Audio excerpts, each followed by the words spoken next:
Hello and welcome back to Run and Gun. I am Evan Lasek. I'm Sommer Thomas. And we are going to get you caught up on what happened in the NFL this past week. So let's start with the Green Bay-Oakland game. The Green Bay Packers won 42-24 to the Oakland Raiders. What did you see in that game? Honestly, what I saw in that game is Aaron Rodgers is not done yet. This guy is playing at an MVP level, despite the fact that he's been doing so for about 15 years already. So I'm really excited to see this Packers team succeed this season because recently they've had a couple off seasons. They can use the hype.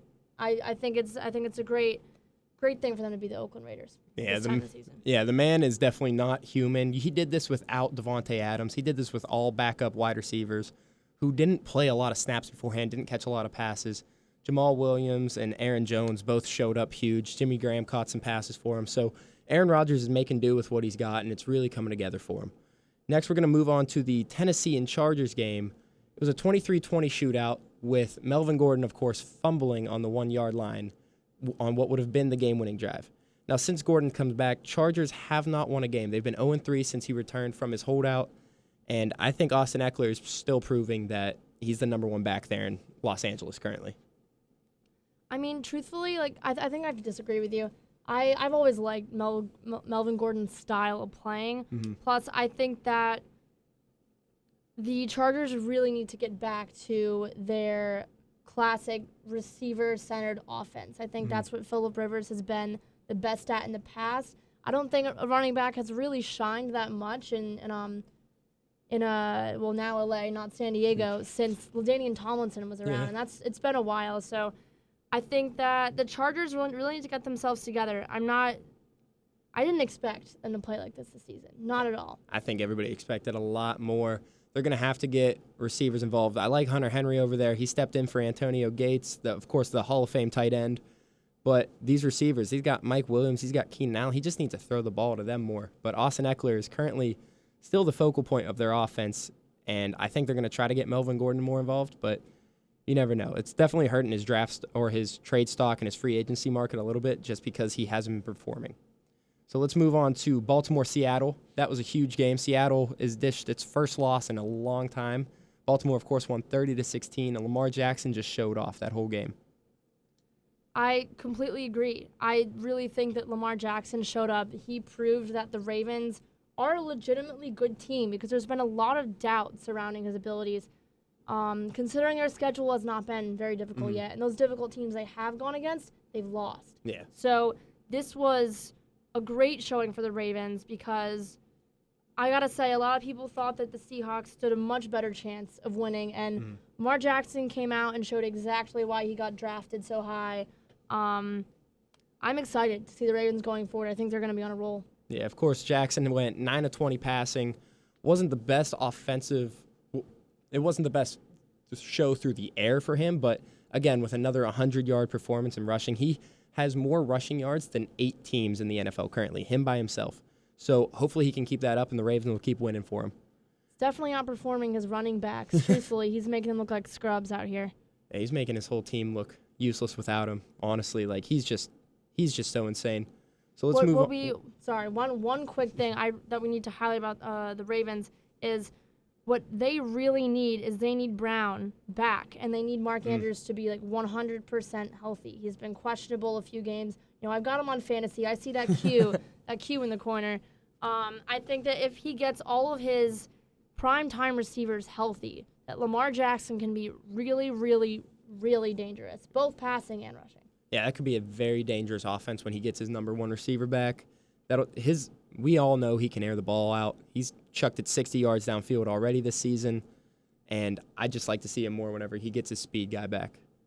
So Indianapolis, 30, Houston Texans, 23. Indianapolis now jumps ahead of the Texans for the sole lead of the AFC South. And I think Jacoby Brissett has just played outstanding this season. He's doing great. He's propelled the Colts to a winning record, and a lot of people thought they weren't going to do that well when Andrew Luck retired. Yeah, I mean, this is the year of the backup quarterback. Jacoby Brissett, Gardner Minshew, Daniel Jones, they're all showing that these teams don't necessarily need their starting guys. They're guys that could be future Hall of Famers, Pro Bowlers. they don't need these guys to have a successful team, and I think the Colts are a great example of that. Jacoby Brissett, yeah, he's completely exceeded expectations. I really wanted to see a little bit more from Marlon Mack in this game, and also this season. I haven't been seeing as much from him as I would hope. But I think Jacoby Brissett is completely, blowing everyone out of the water. He's got Hilton, he's got Ebron, he's got Pascal. He has basically everything he needs, I think, to be successful and continue to beat all the other teams in the AFC South. Yeah, before this game, I know the Colts dropped back on only 56% of offensive snaps, which was the fourth lowest in the NFL. They dropped back 65% of the time on Sunday in that win, and it paid off. Brissett threw 4 touchdowns. He had a career day, and they just propelled themselves over the Texans. And like you said, they definitely need Marlon Mack more. When he gets touches, he's very dangerous with it. He gets a lot of yards. But they showed that they can also throw the ball, and I think that'll just keep helping them throughout the season and hopefully into the playoffs. 326 yards and a 126.7 passer rating. Those are great numbers for Jacoby Brissett. I'm really excited to see him in our next game. Yeah, there's something about that Patriots offense system. Like, he and Jimmy Garoppolo were both under Brady, and now, speaking of Jimmy G, we got San Francisco winning 9-0 against the Redskins. It's not a big win. I mean, Not 9, and then it was kind of a crappy game on the offense. It was just the San Francisco defense that, again, stood out against these guys. I completely agree. The Redskins have showed that it's about time for them to tank this season, I think. 49ers could have done much better. Jimmy was only 12 for 21. No touchdowns, had interception, only 151 yards. He didn't have his best game by any means. This was 100% a defensive game. I'm just excited to see the San Francisco defense moving forward because everyone's been saying, oh, Jimmy G, Matt Breida, everyone else except the defense is being highlighted on that team. This defense definitely needs to get talked about more. Yeah, they're putting up more numbers just like the New England Patriots. Yeah, if I'm going to say any defense in this league is a sleeper defense, I'm going to say it's this one. Yeah, they show some potential. They're still undefeated, and that's a very competitive NFC West. So let's see if they can hold on to that lead because the Seahawks are coming up. Now, let's go to the Sunday night game, which was, to say the least, Something that was else. just something poor. That was so awful. As an Eagles fan, I hated sitting through the entire thing. I don't even know why I sat through the entire thing. 37-10 Dallas. The receivers just looked like they gave up on routes. They didn't try to catch the ball, especially that one deep pass to Nelson Aguilar. He extended his hands to catch it, and then he just gave up and put his hands back. He was like, oh, I'm done. The defense looks bad. Jalen Mills played great in his comeback from injury. He had 1 pick already in his first game back. So hopefully the Eagles can just somehow build off of Jalen Mills. They get some players back. They need to make a trade desperately. They need defensive players. They're being out. I think the point differential is one of the worst in the first quarter. I think they've given up 18 points on average in the first quarter this year, and that's only second to worst to the New York Giants, I believe. And that's just, you can't win games when you're trailing like that immediately. Definitely not. I mean, I've got to say, all of you Eagles fans, everyone at the beginning of the season, I heard talk, and now no one's talking anymore. Nothing. Yeah, absolutely nothing. In Philly nothing. currently. See, I think that the Eagles, they had the talent and they had the determination to win this division at one point, but I don't see it happening anymore. Now, the Cowboys are far from perfect. We saw that.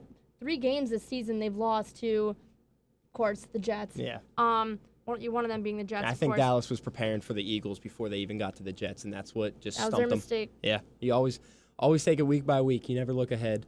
But Carson's a great QB. His receivers, he just needs help. His deep ball isn't there because D-Jack's still not there. And when D-Jack comes back, it may get better, but it may not. We don't know. Nobody knows. Hopefully they figure something out. They play Buffalo coming up. We'll talk more about that in a few minutes, but they play Buffalo coming up, and you need to get on board with that before you can go into the bye week and figure something out.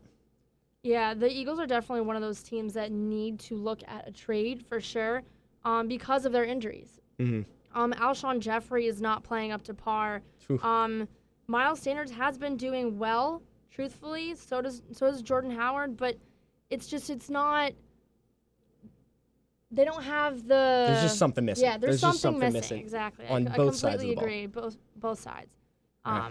Yeah, Carson Wentz didn't have that bad of a day. I don't think that this team's struggles are his fault by any means. No, I can't say that either. Yeah, I think the coaches need to reevaluate the roster they have right now and understand that they might not, at this current moment, be dealing with exactly the amount of talent that they want, so they need to adjust their coaching to fit that team. All right, sorry, Summer. I don't want to do this to you, but we got to. New England Jets. What a game, back and forth the entire time. For those of you who don't know, the Patriots shut out the Jets 33-0 in a slaughter. It wasn't, let's say that it wasn't pretty. It was not. What do you got to say? It was not pretty. It was the Jets' 7th loss in a row. The New England Patriots' 7th loss in a row. I'm pretty sure they've only won maybe 2 games against them in the past, 5 years. Not quite sure about that. I'll have to double check that. But I'm incredibly disappointed as a Jets fan. After that performance against Dallas last week, everyone was saying Jets, Jets, Jets, Jets. No one likes to root for the boys, so a team like the Jets comes in and beats them, and everyone starts looking at them. Everyone was saying they're a sleeper team in the league. They went up like 8 rankings on the NFL Power Rankings, which was great to see as a Jets fan. Sam Darnold had a career day. The receivers, showed that they existed for once. That was nice. Sam Darnold beat Mono and the Cowboys all in 1 week. That was exciting. And then we come into this week. I genuinely thought that the Jets had a chance. They'd put up a fight at least. I thought they had a chance before this game started. And as soon as I saw Sam Darnold throw an interception on his first pass of the game, very similar to his first ever NFL pass, was also an interception, that's when I knew the night was not going to go well. At that moment, I knew the night was not going to go well. Sam Darnold proceeded to throw 3 more interceptions. So that's 4 interceptions on the game. He had a 3.6 passer rating, which is absolutely awful. 11 for 32, 86 yards, a 2.7 pass average. So I don't think it gets much worse than that. The Jets can only look up from here. He said he was seeing ghosts. It's all over the news right now. Yeah, everyone's saying it. Sam Darnold said he was seeing ghosts. Not looking good for the high pick. I think his receivers must have looked like ghosts out there because he, 1, could not find them, or 2, just thought that the Patriots' white uniforms, maybe they were the ghosts, so he decided to throw to them. All 4 of his picks were against the blitz, and it was against him trying to force passes, trying to get it in there. At that point, you take the sack. You take the hit, you go down, or you throw it away. You don't try to force it. He's throwing off his back foot, throwing it short, and he's just not giving his receivers a chance on those blitz plays. But the Jets, they have Le'Veon Bell. That's always a plus. He's trying to remain positive all of this. He's a great player. He's a great runner. I think they just need to keep utilizing him and trying to figure something out. Jamal Adams, of course, is a wonderful safety. Amazing teammate. Yeah, but the last QB to throw for under 100 yards and multiple interceptions was, of course, the GOAT, Nathan Peterman, and he did that in the first half. So Darnold's not that bad. It took him 4 quarters to do it, but still, it was. Yeah, I mean, one more thing about this Jets team, the disappointing thing, Le'Veon Bell had only 6 yards on the day because that Patriots defense is absolutely insane. If I'm being honest, I've never seen the Patriots have a defense this good, and they've been winning Super Bowls for a good amount of time now, and I've never seen them have a defense this good with this much confidence. Their blitz packages just completely caught Sam Darnold off guard, caught the offensive line off guard, which the Jets' offensive line is subpar at best already, and the Patriots defense made them look like high school players. None of the Jets receivers were even running their routes. It really looks like they were trying, if I'm being honest. They gave up. I think they gave up after a certain point. It was disappointing to see. Every time the Jets would get in the red zone, interception, fumble, something.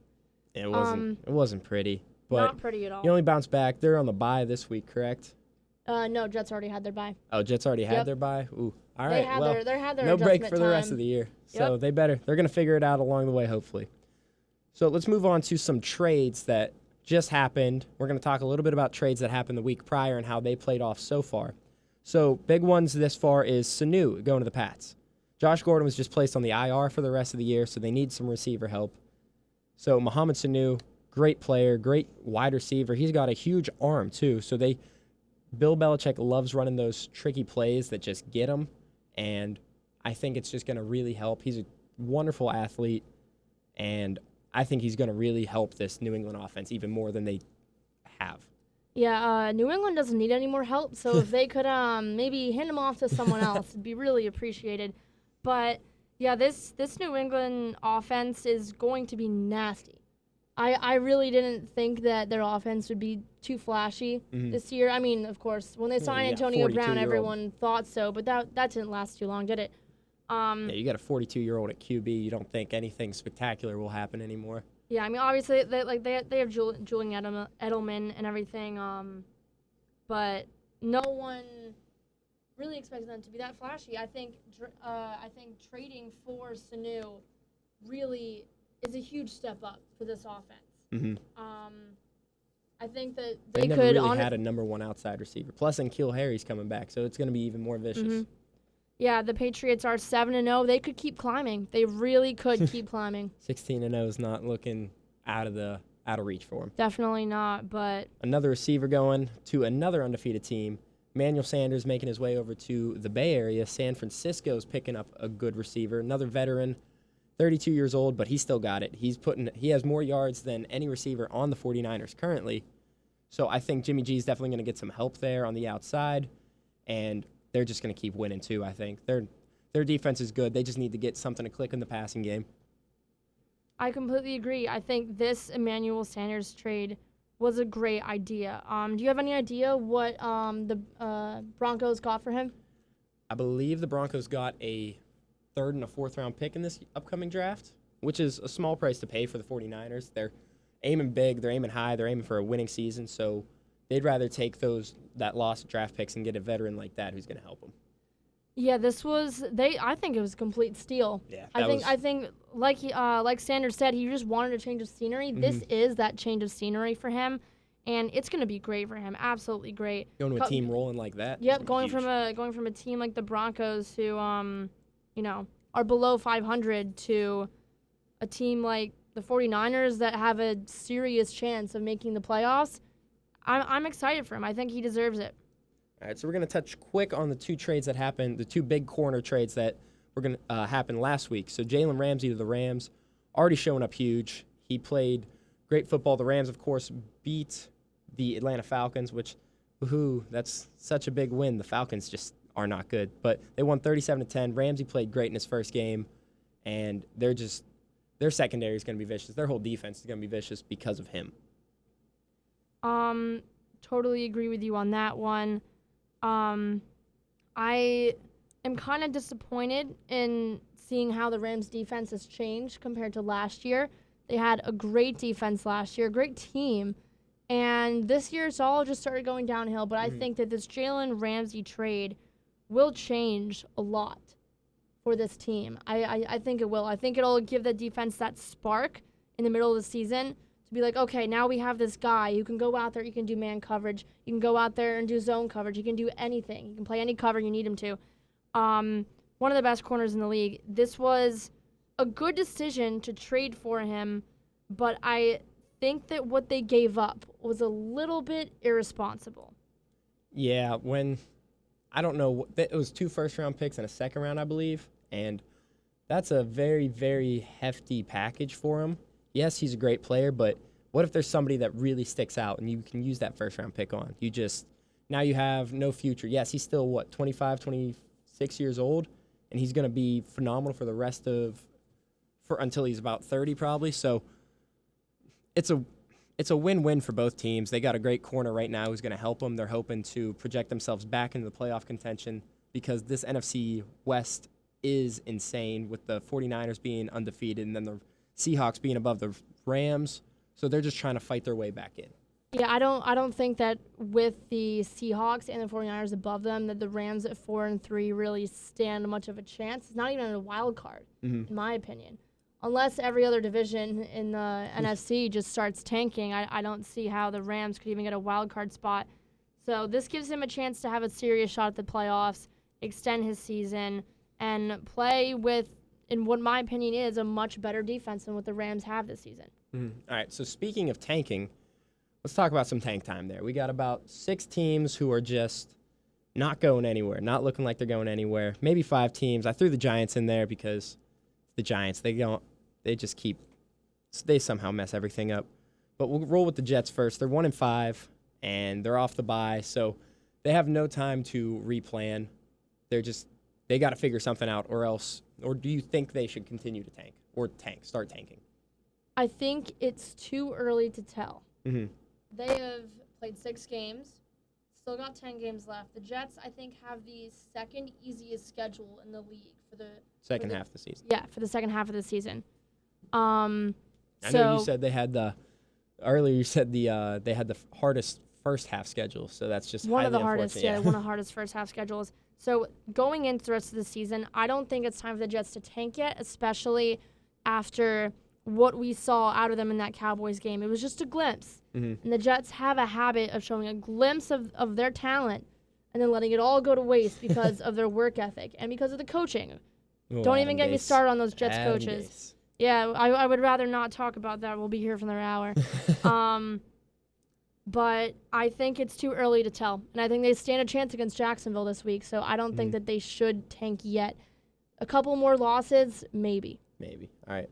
Atlanta is also 1-6. They just traded away Sanu, and Julio, of course, is Julio. Matt Ryan's playing great football, but this defense is just not helping them. They put Tack McKinley on the trade block earlier this week, and I think Atlanta is trying to tank now. I think they're trying to get a high pick, and they're trying to figure out something to do with this upcoming draft, I guess. Yeah, the Falcons are unfortunately in tank mode. 100% in tank mode. They have to. They have to. They don't really have much of a choice at this point. I don't think that there's anything that's going to happen for them that's really that exciting. There's nothing that's going to change the way this team is playing right now. Unless we're talking about some sort of crazy trade, I really don't think that they stand a chance. Not with their schedule moving forward. Definitely not. Yeah, their tank is definitely essential for them.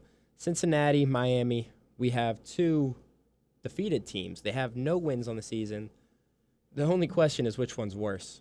And it's a real close run. The Dolphins benched Rosen after they started him over Fitzpatrick. They put Fitzpatrick back in.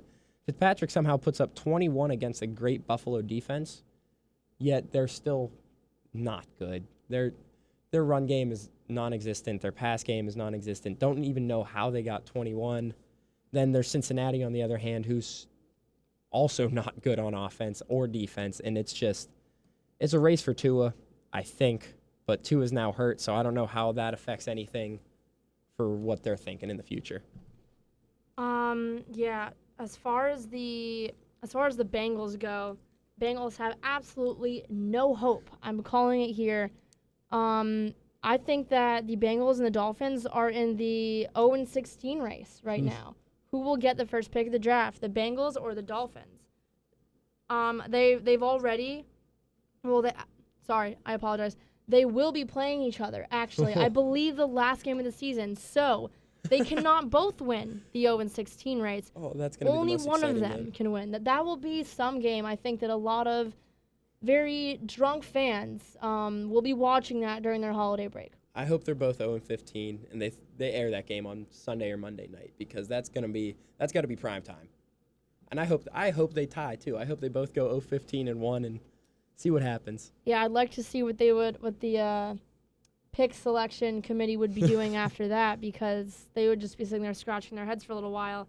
But still, I think that Miami is the worst team.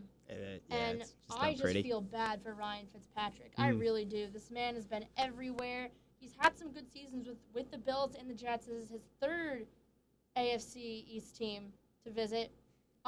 This is the worst AFC East team. This is also his worst AFC East team that I think he's ever been a part of. This Miami offense just can't get it going. They just can't. I don't know what it is, but they really can't. I think their talent does not reflect 0-6. It just doesn't. So that's why I was initially surprised to see them doing so badly, but as soon as Tannehill went out, I think everything, the whole vibe changed for the team. You have Washington also 1-6 with Atlanta, and they fired their coach. They have an interim right now, but they're still not rolling with their rookie QB, Dwayne Haskins. And at this point, you have to see what the kid can do. He's 20 years old.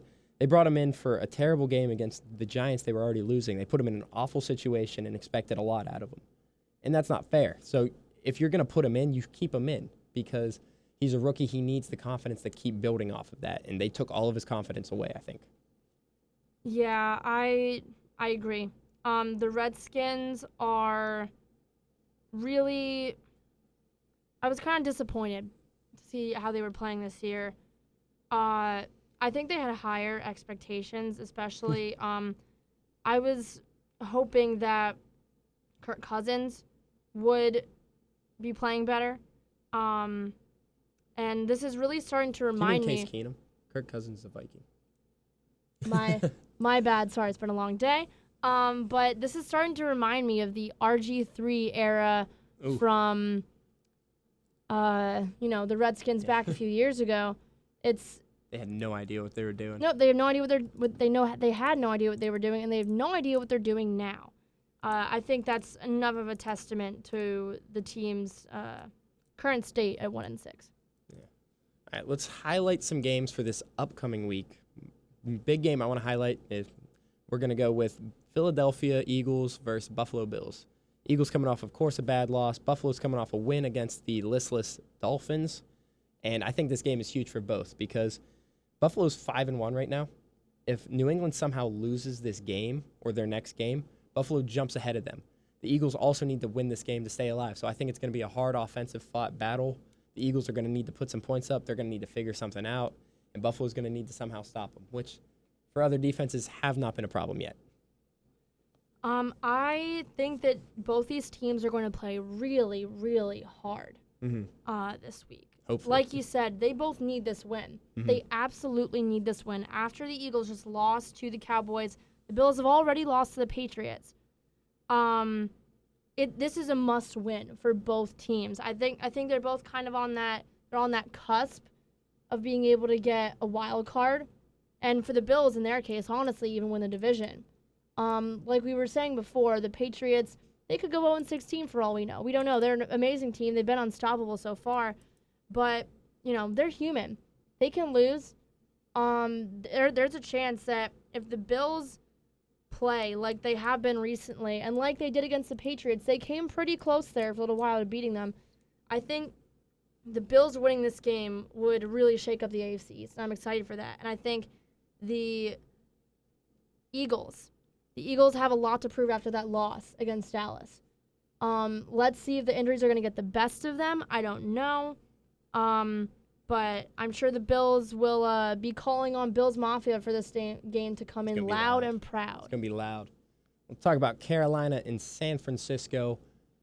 I like the Panthers. I like Kyle Allen. I like Christian McCaffrey. I love Christian McCaffrey. This dude is a freak. MVP. He's my MVP favorite, and he was a Pro Bowl snub last year, and I would hate if he was a Pro Bowl snub this year because there's no chance he's going to get overlooked again. But I think Carolina is the best chance for San Francisco to lose in the upcoming weeks because this team is just outstanding. Allen was chosen to start over Cam Newton, even though Cam Newton is technically back, and I'd like to see how this works out.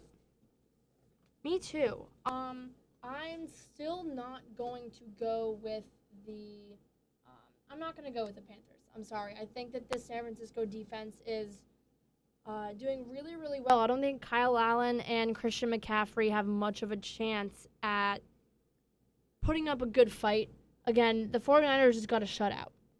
Of course, it was against Washington, but in the pouring rain. But a shutout is a shutout. I think that they're playing way too well for the Panthers to stand a chance. I don't think it's going to be a wide spread for this game. I think it's going to be pretty close. I would say within 10 points. But this San Francisco team is, they're going to be on a roll. They just got Emmanuel Sanders. Jimmy G is looking good. Their defense is looking great. I want to see this team succeed. They had a long time where they were not succeeding, and I think it's about time for San Francisco to have their day. Yeah, I like the Panthers. I like the 49ers. But I think if the 49ers just keep McCaffrey locked up, then I don't know what else the Panthers can do on offense. They like Greg Olsen, but it is Kyle Allen. He hasn't thrown a pick yet. That's phenomenal for him, but this San Francisco defense, the real deal. Now, the big game that everybody's going to be talking about, this is going to be the biggest game in a few weeks, Green Bay, Kansas City, but Kansas City doesn't have Pat Mahomes. So everybody's giving the advantage to Green Bay here. Yeah, so am I. I'm going with the Packers for this one. I think that Pat Mahomes not being in this game is really the deciding factor. I think that if he were in this game, having, Tyreek Hill, having an amazing receiving core, and also having a defense that plays as hard as theirs does, I don't see how Green Bay would have been able to win if Pat Mahomes was there. But, again, he's not.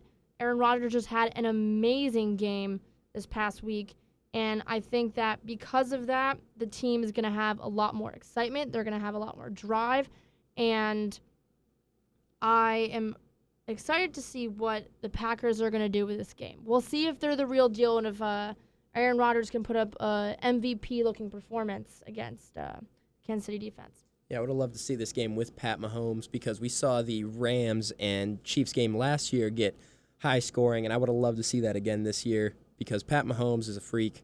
Aaron Rodgers is coming off one of the best games of his career. It would have just been a great offensive show. You have the Toilet Bowl on.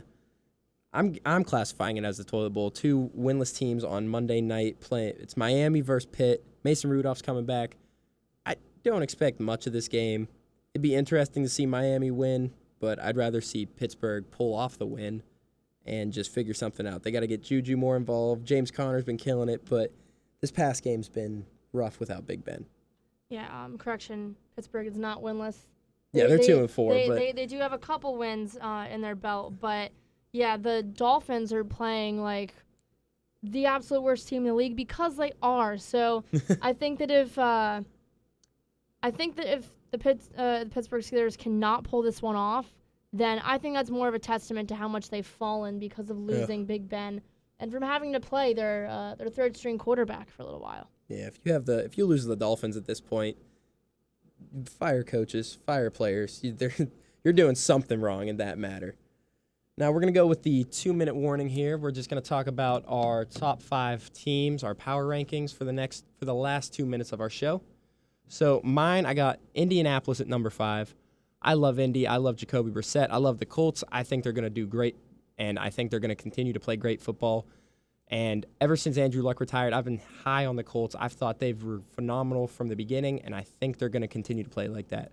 Green Bay is my number 4 because of Aaron Rodgers. They're getting Devontae Adams back. They have an easier schedule this upcoming for the rest of the season, and Aaron Rodgers is going to continue to show off, and the Packers are going to be propelled to a NFC North championship and a playoff berth.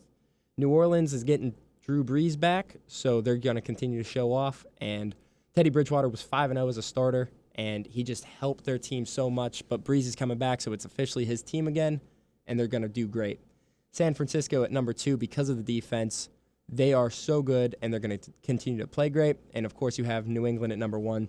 Tommy Time, Bill Belichick, the defense, they're just phenomenal, and they're going to continue to be phenomenal.